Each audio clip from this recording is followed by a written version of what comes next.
Welcome back to the channel, everyone. We're here to talk about Real Madrid's Copa del Rey victory. But before I do, a lot of YouTubers, football YouTubers on this platform, they like to show off how passionate they are and how big fans they are because in the background of their videos, they'll have maybe lots of shirts, lots of jerseys that they've collected over the years, maybe framed photos of their team that they support on the wall. Whereas me, look at this. Look what I just bought for 30, 35 sols, I think it was, here in Peru. I don't know how much that is in dollars, but it's not much. And look at that. Look, Mbappe on the back.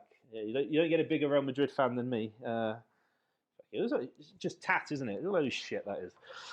Oh, I don't know why I bought it. But anyway, Real Madrid just won 3-2 against Talavera. So let's get into this. This is going to be fun. So honestly, this game actually might have started to change something for me because throughout Alonso's tenure and all the videos that I've been doing on this channel, I've always backed Alonso and I didn't think he should ever get sacked. I didn't want him to leave. But this is the first game where he just actually seems like he's a bit of a beaten man now. You know, when he first came in back in the summer, he was very energetic on the sideline. He was shouting instructions throughout this game, he looked so dejected and so, in the press conference afterwards, he just didn't seem like he wanted to be there. His answers were pretty uninspiring. And I've got to say, I think a lot of it is his fault in this game. It's difficult for me to really back Alonso because some of his decisions I didn't get. But we'll get into it. I mean, let's start off with the starting lineup.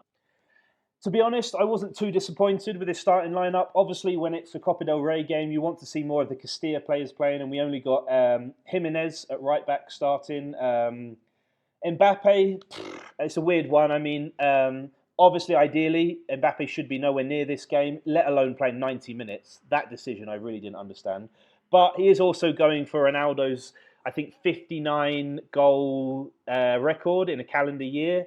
Mbappe's got a chance to beat that. So considering how well he's played, if he wants to get that record, I don't mind that too much. And, unfortunately, Enric needs minutes.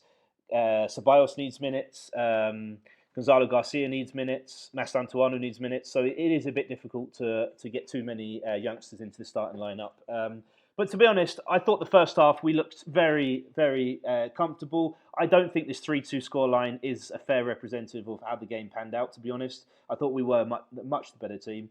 Enric had probably the pass of his career to Mbappe in that first half. Was it first half or second half? I think it was the first half, and Mbappe should have scored.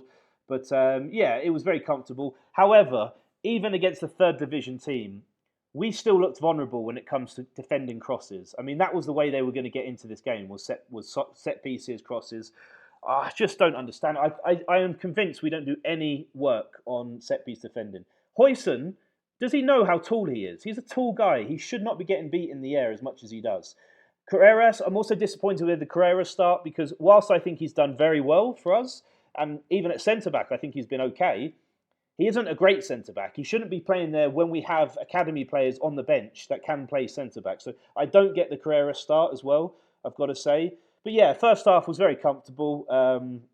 We dominated the possession. Also, shout out to Guler. I thought Guler's passing was incredible in this game. I mean, he was just pinging balls with Tony Kroos-like accuracy. So, penalty, harsh, I've got to say. I didn't think it was a penalty. It did hit his hand, but I thought it was more ball to hand than hand to ball. So I don't think that was a fair penalty. And very unlucky second goal from that own goal from the Talavera player. But we deserved the lead at half time for sure.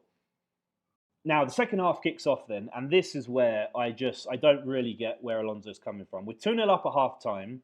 He doesn't make substitutions. Mbappe's got his goal. I don't know why Mbappe needs to play for the full 90 minutes. You've got players like Huijsen who's just come back from injury. I don't know why he needs to play the full 90 minutes. You've got hungry academy players who are craving minutes, who want minutes on the bench, and the substitutions you make in the second half are Tchouaméni and Bellingham. Two players that don't need more minutes. They didn't really look like they want to be there. They weren't running that much. What Bellingham's doing for that second goal, I've got no idea why he's trying to show off, or I don't know what he's doing in at the end of the game there. And I just find it very, you've got Martinez, one of the highest, what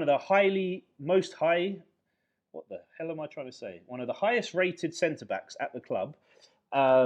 You got him on the bench. Why he can't get in any minutes? Fran Garcia, frankly, is not good enough for Real Madrid. I have given him enough patience, and I like him. I think he's a nice kid, but I don't rate him high enough. Now you've got Valdepeñas on the bench, who had a pretty good debut on the weekend against Alaves. He didn't get any minutes. I would much rather see him get opportunities than Fran Garcia at this point. Thiago. Thiago is one of the highest rated midfielders in our academy at the moment. Didn't get a single minute on the pitch. The only midfielder that did come on was a guy called Sestro, and I think he got like 5 minutes or something towards the end. His decisions baffle me. They really do in that second half. And for that, it is difficult. I can defend Alonso for a lot of things. The amount of injuries we've had in defence is crazy this season. You can't blame Xabi Alonso for that. But his management of the squad sometimes, I think Enric proved that. He definitely deserved more minutes so far this season. I thought he had a pretty good game. He was very lively, very creative. The great thing with Enric is because of his youth, he's just playing with the complete freedom that I think he just feels like he's going to score every time he's on that pitch. And that kind of Michael Owen at 18 years old kind of mindset. And I don't know why he's not getting more opportunities. I think he deserves it.